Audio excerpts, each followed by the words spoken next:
Saat ini, publik tengah dihebohkan dengan sebuah foto yang memperlihatkan pertemuan antara Yusuf Hamka atau yang lebih dikenal dengan nama Baba Alun, bos jalan tol, dengan mantan petinggi dan juru bicara kelompok terlarang Hizbut Tahrir Indonesia, Ismail Yusanto.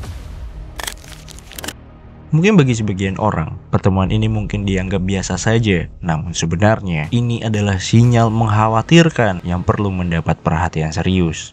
Kali ini kita akan menggali lebih dalam tentang apa yang terjadi di balik pertemuan tersebut dan mengapa penting bagi kita untuk mengingatkan Yusuf Hamka tentang potensi bahaya yang bisa ditimbulkan dari keterlibatan dengan tokoh-tokoh seperti Ismail Yusanto yang terkait erat dengan HTI.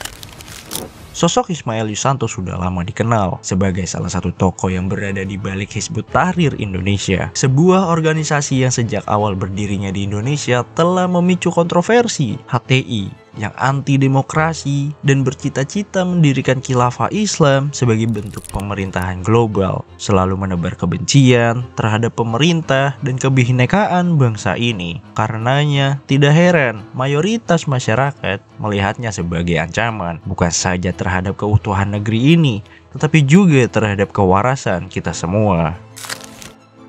HTI dengan doktrin sembrono yang menyalahgunakan syariat agama untuk kepentingan politis semata, bertekad merusak tatanan sosial politik yang telah terbangun rapi di negeri ini dengan ilusi yang tidak masuk di akal sama sekali.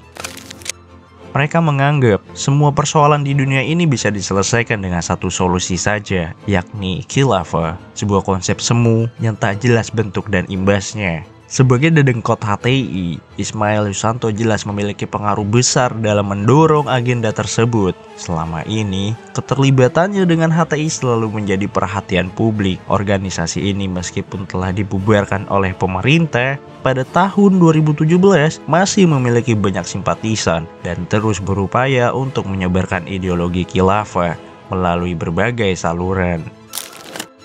Inilah yang membuat kehadiran Ismail Yusanto dalam pertemuan dengan tokoh seperti Yusuf Hamka begitu sensitif. Saat kita melihat foto pertemuan mereka, kita tidak bisa begitu saja menganggapnya sebagai sebuah perbincangan biasa. Ini adalah pertemuan dua tokoh yang meskipun berbicara dalam konteks agama, memiliki pandangan yang sangat berbeda tentang bagaimana Islam seharusnya diterapkan di Indonesia.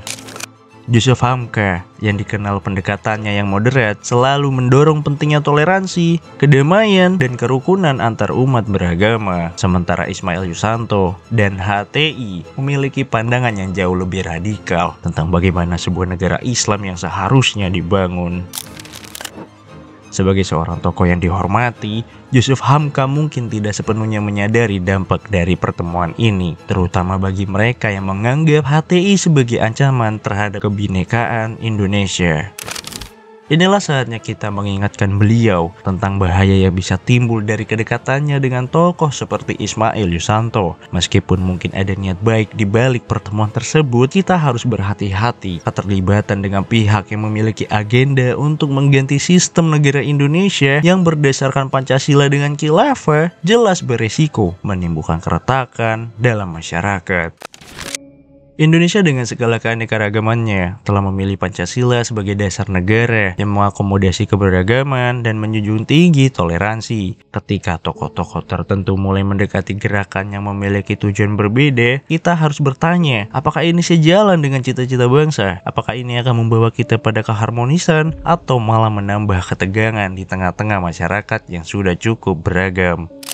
Yusuf Hamka sebagai tokoh yang dihormati tentunya ingin yang terbaik bagi umat Islam dan bagi bangsa Indonesia. Namun kita semua harus menyadari bahwa berhubungan dengan individu yang memiliki agenda politik yang bertentangan dengan Pancasila, kita berisiko mengguncang stabilitas yang telah kita bangun selama ini. Oleh karena itu, sebagai bagian dari masyarakat yang peduli, kita harus terus mengingatkan pentingnya menjaga jarak dari kelompok yang dapat membahayakan persatuan dan kesatuan bangsa. Kita juga harus mendorong dialog antar umat beragama dan antar golongan yang berbeda tentang mengorbankan prinsip-prinsip dasar negara kita. Jangan sampai niat baik untuk berdialog dan mencari solusi justru dimanfaatkan oleh pihak-pihak yang memiliki agenda tersembunyi.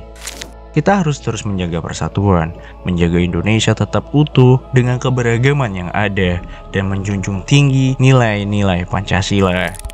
Terima kasih telah menyaksikan. Jaga persatuan dan kesatuan negeri ini. Jangan pernah lelah mencintai Indonesia, hadiah Tuhan untuk kita.